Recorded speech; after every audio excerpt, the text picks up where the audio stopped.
There's a new kid on the block from the amazing designer Uwe Rosenberg. There's a lot of buzz about it on Board Game Geek, and it's a bit of a hybrid from Agricola, and maybe there's some people have commented that it's a larger scale on the lines of the smaller Grick because it just uses 2 tiles, all creatures great and small. Now, there's been some comments even about the cost of this game. I personally think, even without opening the box now, from what I've seen, it plays 1 to 7 players out of the box. I think that's phenomenal. For me personally, I'm much more happier about that. There's no upgrading components. I've spent a fortune on Agricola, so for me it's great. And if I turn on the scales now, just as a matter of interest, this weighs in okay with a little bit of packaging. Let's see what this weighs in at. There's a little bit of box packaging there, but it weighs in at a whopping £8, 9 1/4 ounces, and minus the bit of a cardboard box. Okay, there's a lot. I mean, I just can't explain just how heavy this box feels. Now, this is courtesy of my brother-in-law, Paul Sheriff. Massively into games. I got him into games. Sorry about that, Paul. And he's ordered Caverna. He wants me to learn it, and then he's going to pop round and we're all going to play it together. So I'm quite happy with that. And he said, yeah, sure, open up the box for me, do an unboxing video, learn the game, pop round for a great evening of playing the new game Caverna. So let's see what's in this box. Right. Whoa! It's surprisingly heavy. Right, I'd heard it's heavy, but it's surprisingly heavy. And the box, it's a bit about the same size as a Grick, but deeper. I say a little bit deeper than a Terra Mystica size box, and a lot heavier. So if we get rid of the cardboard box, for anybody that wants to know, I know there'll be punch boards in there to punch out, but straight away, just in its cellophane, that's still £7, 11 1/4 ounces. There's a heavy box. Right, full of great components, I guess. So let's unbox Caverna. Let's see where that money's gone.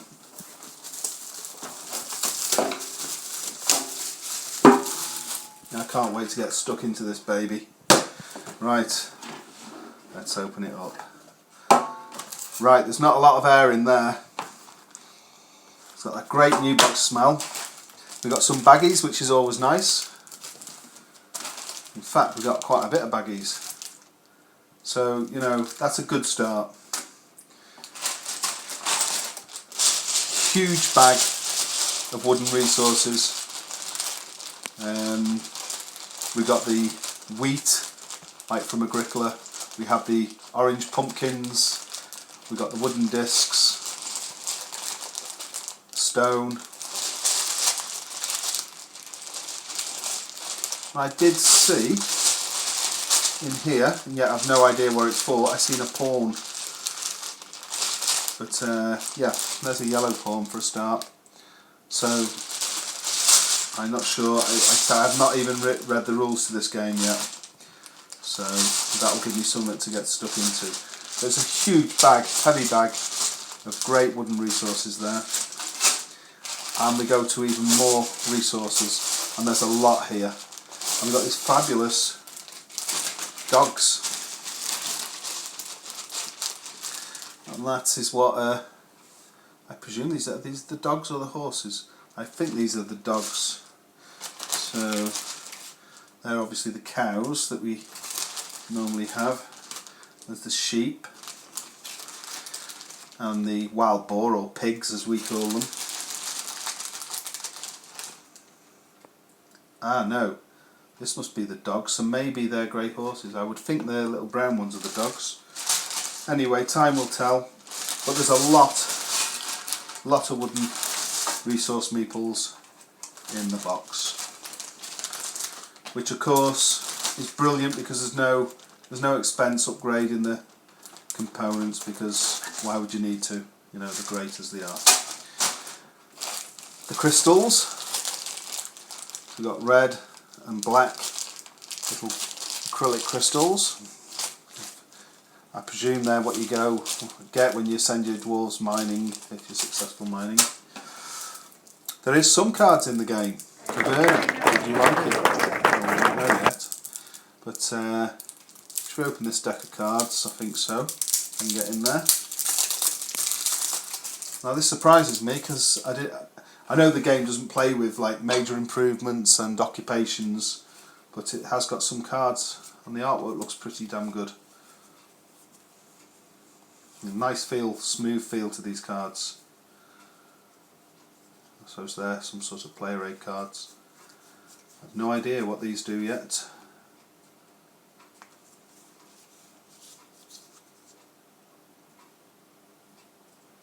And it's just saying yes. Uwe Rosenberg's bestsellers Agricola and Le Havre are now also available on iPod operating system. And I just happen to have both those on the pad. So that's the deck of cards that come with the game. Like I say, they've gone with the tiles with this game and not the decks, which has had mixed reviews so far. Right, great artwork on the cover. You got some cave woman cooking some stew or broth with a donkey next to her in the cave. And there's a dwarf there coming home for his supper, I presume. Little scoring pad, standard in these games. Right, it's almost like a present the way it's wrapped up in a bow. So open this up.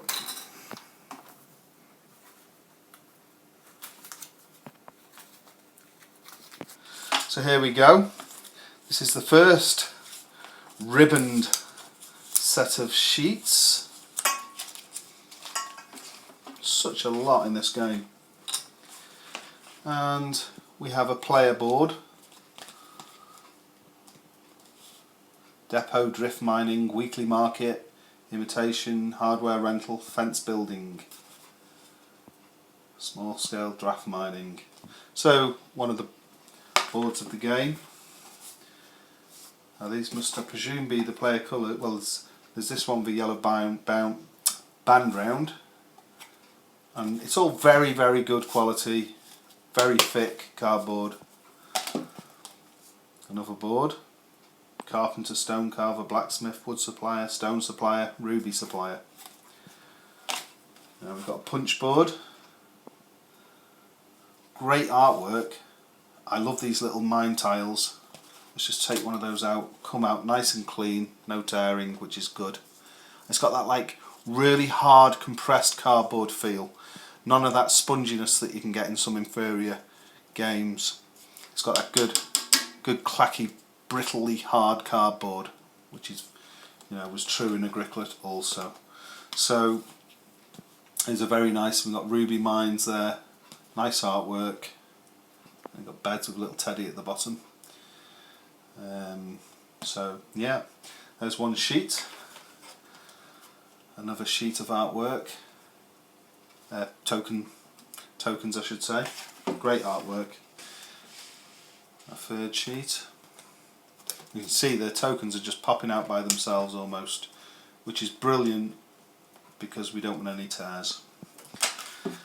And we get a fourth sheet. And treasure chests on the back there. The fields. Another one, a player board. I presume these are the boards that set the game up. And Caverna.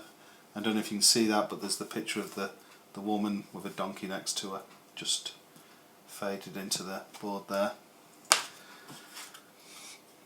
Another board. Another punch sheet. You've got a peaceful cave, a breeding cave. I guess that's the love shack.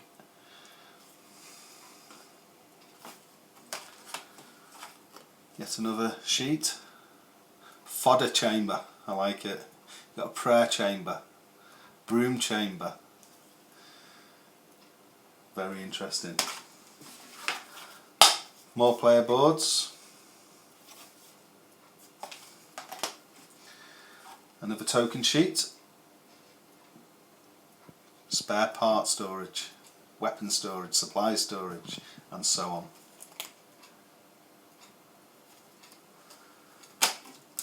Another token sheet, one of the tokens come out.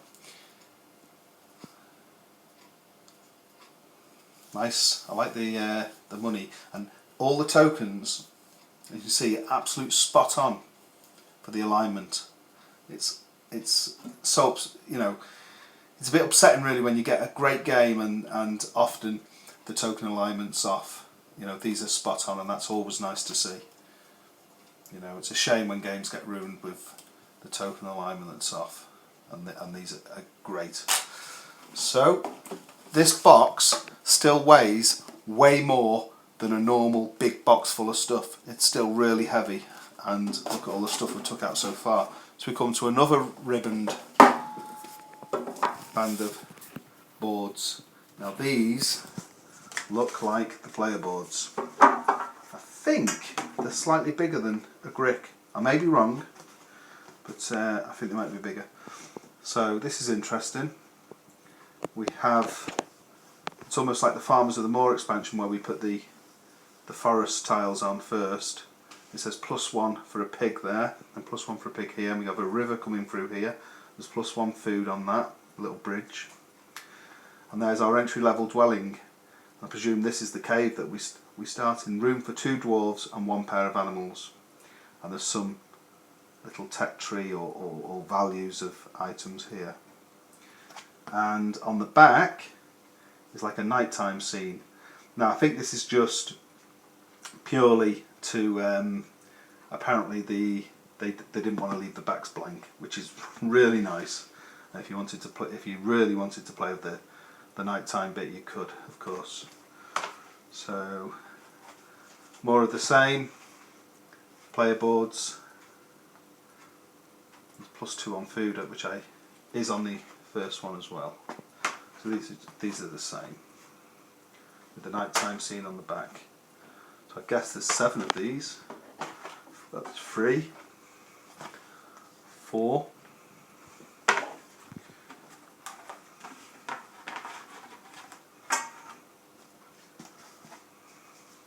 5, 6, 7. I just think it's phenomenal that this game is going to play between 1 solo game up to 7 players out the box.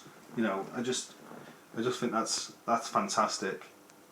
And you reckon about 30 minutes per player. So okay, in a 7-player game, when everybody's adept at the game, it's going to take 3.5 hours. Well, I'm happy with that to get 7 people around the table. And of course, 1 person, I presume, is half an hour. Another one of the main boards. We've got a great scene on the back. I mean, this game has just gone the extra mile. That could have just been blank on the back, black or whatever, but we've got a dwarf, and we've got a sheep here, and like a bull in the background, a lovely Caverna logo. We've gone the extra mile with everything. You know, the boards are straight as a die, the printing, everything's perfect. Really, really, really nice.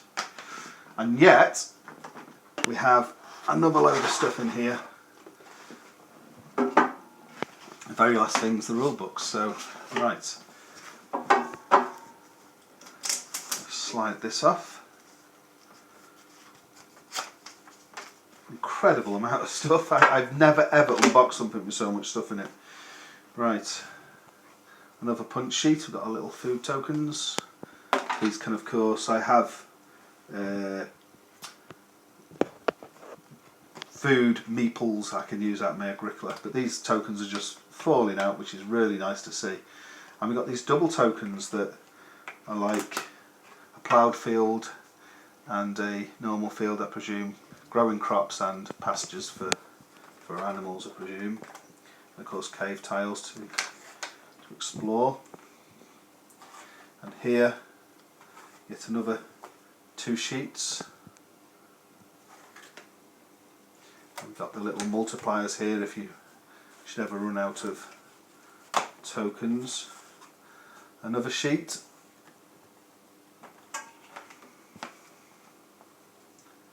Minus 3 points. Ooh. If you don't feed somebody. That's what I presume it's for.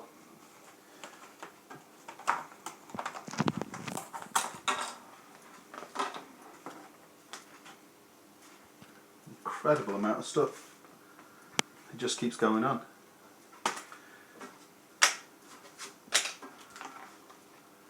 And another sheet.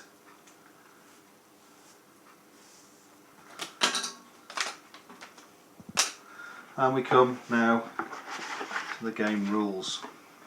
There's the box, back of the box. So,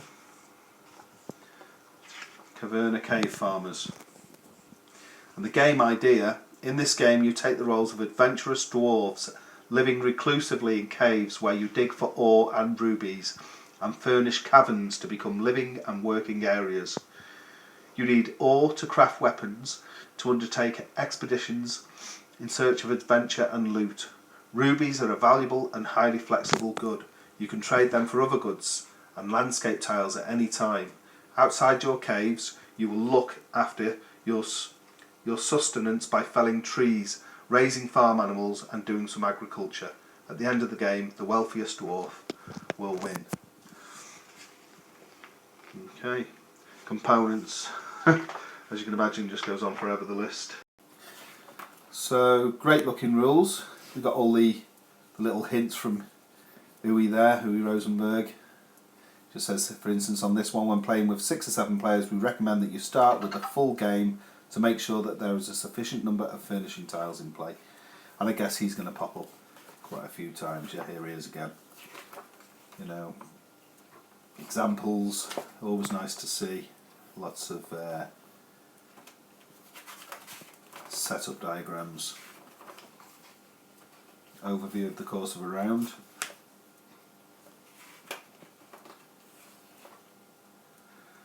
And here's Uwe with another hint. If you like the element of surprise, we recommend you reveal the harvest marker only at the end of a round. That sounds interesting.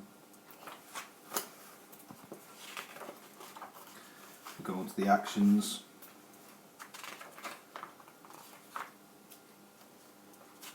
Obviously you can sow vegetables again, which is mainly wheat and pumpkins, if that's, I think it is just wheat and pumpkins in this game.